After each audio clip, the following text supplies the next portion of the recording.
Magandang araw mga boss. Kung natatandaan nyo, ito yung ginawa ko na kapag nasa biyahe na daw si customer, ramdam niya na delay mag-ship yung gear nito dahil nga sa automatic itong sasakyan. Ngayon, nagawa ko ng mga boss tapos na kami doon, naging okay na yung takbo ng sasakyan at kung napanood nyo yun, 2 linggo na rin siguro yung nakakaraan mula nang pinost ko yung video. Ngayon, sabi ni customer, may isa pa siyang problema, nagbabawas ng langis itong makina niya. At sa parking niya, may nakikita siyang patak ng langis. Kaya sabi ko, ipa-engine wash niya muna ito. Kahit na yung ilalim lang ipa-engine wash niya, okay na yon.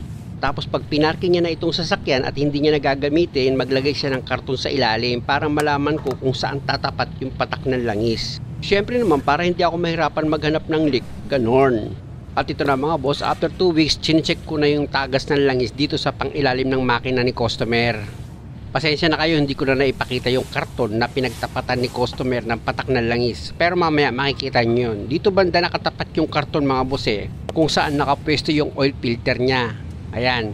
Tapos dito sa may tapat ng, ano ba tawag nito? Engine support. Pasensya na kayo mga boss medyo tumatanda na tayo nakakalimutan na natin yung parts. Ipwesto ko na ng maayos itong camera para mas masilayan na natin kung saan nanggagaling yung patak ng langis. Ayan yung oil filter mga boss, yung kulay itim kung mapapansin nyo. Ayan ayan, iilawan ko. Basta siya ng langis Tapos dito sa gilid ng oil pan naman mga boss, kung mapapansin nyo, wala naman siyang tagas kasi puti Pero dito sa may ilalim nga ng engine support, meron siyang basa ng langis. Nakita nyo naman, di ba? Inano ko sa daliri ko. I-check ko dito sa dati kong ginawa mga boss, dito sa transmission niya kung meron siyang tagas. Ayan di ba? Nakita nyo naman yung gasket nitong transmission. Wala siyang katagas-tagas dyan. Ayan yung ginawa ko nung nakaraan yung delay yung pag-ship ng cambio ni customer. Pero okay na yan mga boss, walang tagas dyan. Lipat naman kasi ako dito sa makina. Dito sa makina mga boss, nanggagaling sa taas yung tagas ng langis. Bumabaksak lang niya dito sa engine support niya. Kaya naglalawa yung langis dyan. Ito nga kita niyo pagkakawashing kinalawang pa nga Pero dito sa may gilid ng oil pan niya, wala rin ako nakitang tagas ng langis dyan mga boss Ayan walang tagas siya ng langis. Kita naman dito sa oil pan, natuyo siya. Kaya punta na ako dito sa ibabaw ng makina para malaman ko yung pinanggagalingan ng tagas ng langis. At dahil nga sa dito tumapat yung tagas ng langis, tanggalin ko muna itong socket wire ng mass airflow sensor ni customer sa air filter niya. Ayan mga boss, kung makikita nyo, tinanggal ko na. Tapos, luwagan ko itong clamp ng inlet hose dito sa air filter cover niya. Dahil nga sa tatanggalin ko itong buong air filter housing niya para makita ko dyan kung saan nanggagaling nga yung tagas ng langis ng makina. Gumamit lang naman ako dyan ng socket sa number 10 mga boss. Meron 2 bolt na number 10 na tinanggal ako. Ayan mga boss, yung tinatanggal ko. 2 bolt yan na number 10. Tapos gagamit ako dyan ng plier para mailihis ko yung clamp na umiipit dito sa hose papunta yan sa turbocharger niya. Ayan mga boss inilis ko lang naman yung clamp para mahugot ko itong hose. Ayan hihilahin nyo lang naman itong hose after nyo mailis yung clamp. Ayan, tanggal na siya. Lipat naman ako dito sa air intake hose niya. Meron siyang clamp. Gumamit lang kayo dyan ng socket sa number 10. Pag maluwag na yung clamp, pwede mo na ngayon i-disconnect itong hose. Yun lang, medyo matigas kaya kung makikita nyo, 2 kamay na yung ginamit ko. At pag okay na, pwede mo na ngayon iangat yung 3 clip dito sa cover ng air filter mo. Ayan mga boss, yung itinataas ko para matanggal sa pagkakakalawit dito sa cover ng air filter niya.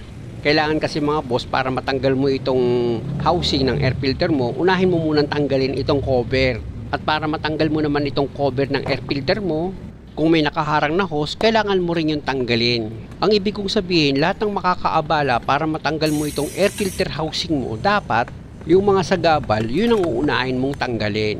Gaya nga nitong air intake hose, dahil nga sa maluwag na yung clamp niyan, pwede mo na yan tanggalin. Pati itong cover ng air filter mo, dahil maluwag na yung mga clamp niyan, pwede mo na rin yan alisin mga boss para itong housing ng air filter mo, tuluyan mo na yan tanggalin dahil natanggal mo naman na yung 2 bolt na nakalagay dyan. Dahil sa nakatusok lang yan mga boss, biglain mo lang paangat. Diba? Tanggal na siya. Ilawan ko yan mga boss para makita ko kung saan galing yung tagas. Ayun, kita ko agad yung tagas mga boss. Dito sa flexible hose, galing dito sa turbo. Nakakonect dito sa makina. Ayan tuturo na daliri ko yan mga boss kung saan. Ayan. Ayan yung pinanggalingan ng tagas ng langis. Kaya pala sabi ni customer, habang umaandar daw itong sasakyan niya, sinilip niya sa ilalim, may pumapatak doon na langis. Kaya yung karton, ayan mga boss iaangat ko yan. Ayan yung marka ng patak ng langis niya sa semento. Kaya nang pinalagyan ko ng karton, sinundan ko lang yun mga boss pataas kung saan nanggagaling. At dito na ako nagpunta sa direksyon niya. At dito nga nanggaling yung tagas sa flexible hose na nakarugtong dito sa turbo papunta dito sa makina. Kaya pala yung patak na langis dito bumabagsak sa engine support niya. Ilapit ko itong camera mga boss. Ayan o, naglalawa yung langis dyan sa bracket ng engine support. Kaya naman ako nagpalagay ng karton, ayun ang magiging palatandaan ko kung saan ang gagaling yung patak ng langis. Kasi siyempre pag kumalat yung langis mga boss, di mo na alam kung saan ang galing, di ba? Marami kang patak na makikita kung saan dudulas yun. Pero kung may karton, kung saan mas marami yung patak ng langis, doon ka mag-focus. Balik na ako dito sa flexible hose mga boss, tanggalin ko na yan. Siguro naman naintindihan nyo yung sinasabi ko. Gumamit lang naman ako dyan ng open wrench na number 17. Pag maluwag na itong nut nya, pwede nyo nang tuluyan tanggalin itong flexible hose. Alam nyo mga boss, minsan may mga tao talagang maswerte. Biro mo yung flexible hose na yan mga boss. Minsan nangyayari dyan, naka-encounter ako. Pumuputok talaga yan eh. Na minsan nagiging dahilan kaya kumakatok yung makina nyo dahil nga sa nauubusan na siya langis, hindi mo alam, nasa biyahe ka. Tapos di mo pa napansin yung oil gauge mo. Nangyari yan mga boss, na experience ko kasi kaya ko yan nasasabi.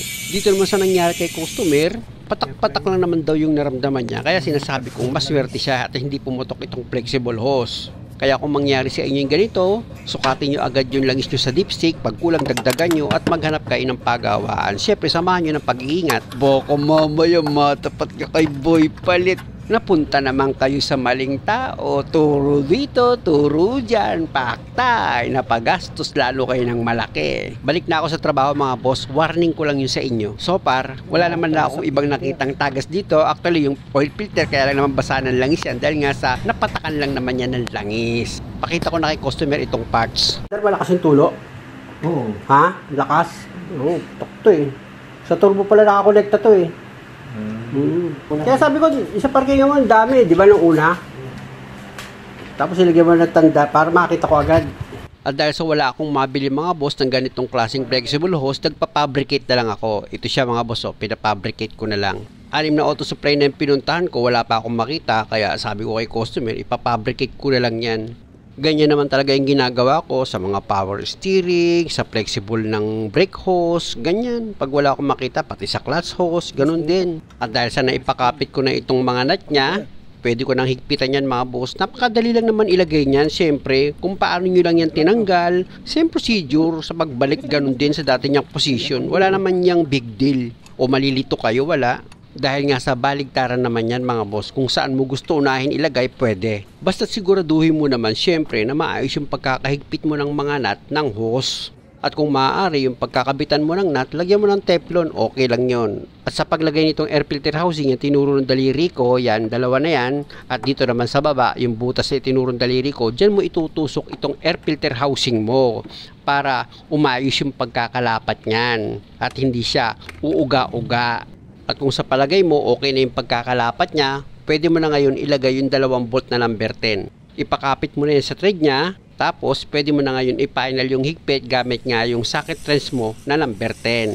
At kung okay na yung pagkakahigpit mo ng mga bolt, pwede mo na ngayon isunod sa ilalagay itong cover. Yung hose na yan mga boss sa ilalim, nakakonect yan dito sa turbo. Ipakita ko ulit sa inyo mga boss, yan tinuro ng daliri ko, yung hose na yun papunta yan dito sa turbo. Para alam nyo lang naman. At kung wala na kayong habilin mga boss, takpan ko na itong air filter.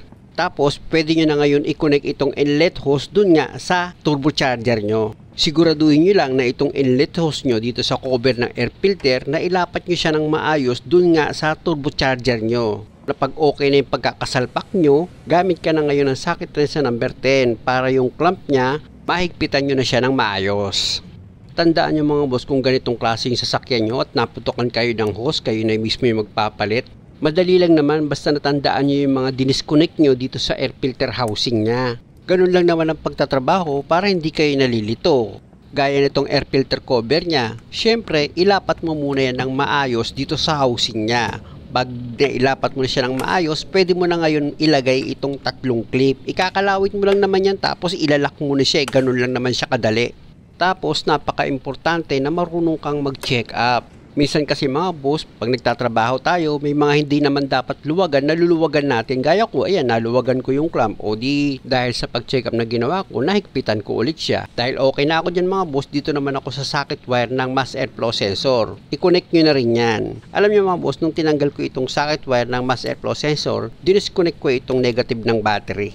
For security reason ko lang naman yon mga boss. Tapos itong hose dito sa ibabaw mga boss, yan yung una kong tinanggal. Ayan din ang huling ikakabit nyo. Sa paglagay naman itong hose, isa lang naman ang sisiguraduhin nyo dyan. Siyempre, dapat maayos yung pagkakalapat niya. Importante na wala siyang singaw. Para pag hinigpitan mo yung mga clamp nila, sigurado ka na hindi nga siya magkakaroon ng singaw. Sa paggawa nyo kasi ng sasakyan yung mga boss or pag DIY nyo, dyan nakasalalay para maging maganda yung pagkakagawa nyo ng inyong sasakyan. At after nyo magawa itong sasakyan nyo, check upin nyo sa ulit. Baka may nakalimutan kayo. At kung okay naman, pupunta ka na dito sa ilalim ng sasakyan mo. Ilagay mo na itong cover dahil wala namang problema dyan. Dahil nga yung patak naman ng langis dito nang gagaling sa tabi ng oil filter mo. Kaya ko lang naman tinanggal itong cover. Inisip ko na baka galing dito yung tagas sa oil pan niya.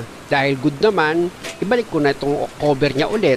Meron lang naman akong tinanggal dyan na 2 bolt na number 14. Pero yung dalawa, niluwagan ko na lang yun para mahugot ko itong engine cover niya. At dahil nga sana ilagay ko na yung 2 bolt na number 14 gamit itong impact wrench, higpitan ko na ngayon itong 4 na bolt na number 14 dito sa engine cover niya.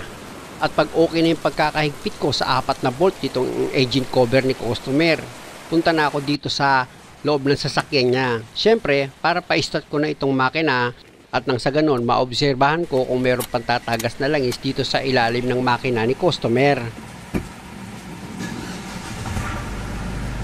And mga boss, umistart na itong makina. Labas ngayon ako dito sa sasakyan ni customer para ma-check ko yung pinalitan ko na flexible hose kung meron siyang tagas ng langis. Importante yun mga boss, kahit bago yung pyesa or ano man yung pyesa, kung repair man yung pyesa, dapat check upin nyo pa rin. Ayan yung flexible hose mga boss, kung makikita nyo, tuyong-tuyo naman siya at wala naman siyang namamasa na langis. Ibig sabihin, okay na itong pagkakabit ko at yung pyesa na inilagay. I-close up ko naman itong camera sa flooring mga boss para makita nyo rin na wala nang tumutulo dito sa ilalim ng sasakyan ni customer. FYI mga boss, para alam nyo kung paano ko yan chinek up. Iniwan kong naka-start itong makina. Nagmerienda muna ako after 1 hour. Binalikan ko itong sasakyan at nang makita ko wala nang patak na langis dyan, syempre nag-report na ako kay customer na okay na itong sasakyan niya. Muli mga boss, maraming salamat sa panonood. Sana nakakuha kayo ng idea at kung maaari, huwag nyo naman sanang kalimutang mag-subscribe sa channel ko. Siya nga pala, kung okay lang sa inyo, palike naman itong video ko. Salamat!